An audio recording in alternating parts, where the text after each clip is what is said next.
সারা দেশের ন্যায় কিন্তু ঝিনাইদহ দিন দিন ডেঙ্গু আক্রান্ত রোগীর সংখ্যা বৃদ্ধি পাচ্ছে। তো আমরা এখন রয়েছি ঝিনাইদহের 250 শয্যা বিশিষ্ট জেনারেল হাসপাতালের ডেঙ্গু ওয়ার্ডে।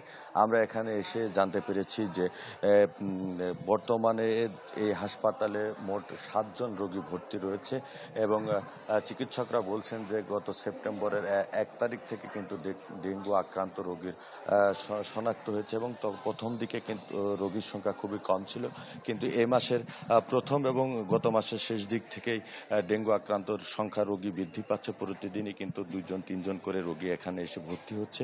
গতকালকেও কিন্তু 15 জন রোগী ভর্তি ছিল, এর মধ্যে অনেকেই সুস্থ হয়ে বাড়িতে ফিরেছেন।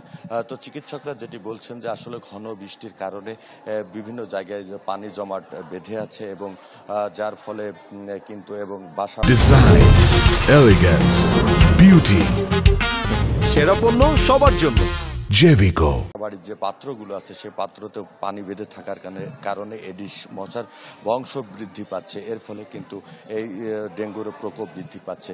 তবে এখন পর্যন্ত জেলা প্রশাসন বা উপজেলা প্রশাসনের পক্ষ থেকে কিন্তু ডেঙ্গু নিধনের যে কোনো কার্যত ব্যবস্থা গ্রহণ করতে দেখা যায়নি। তবে এই ডেঙ্গু আক্রান্ত রোগীরা কিন্তু বেশিরভাগই ইউনিয়ন পর্যায়ে এবং পর্যায় থেকে তারা আক্রান্ত হয়ে হাসপাতালে এসে ভর্তি হচ্ছেন। তবে পৌরসভার মধ্যেও কিন্তু এর আক্রান্ত রোগীর সংখ্যা রয়েছে।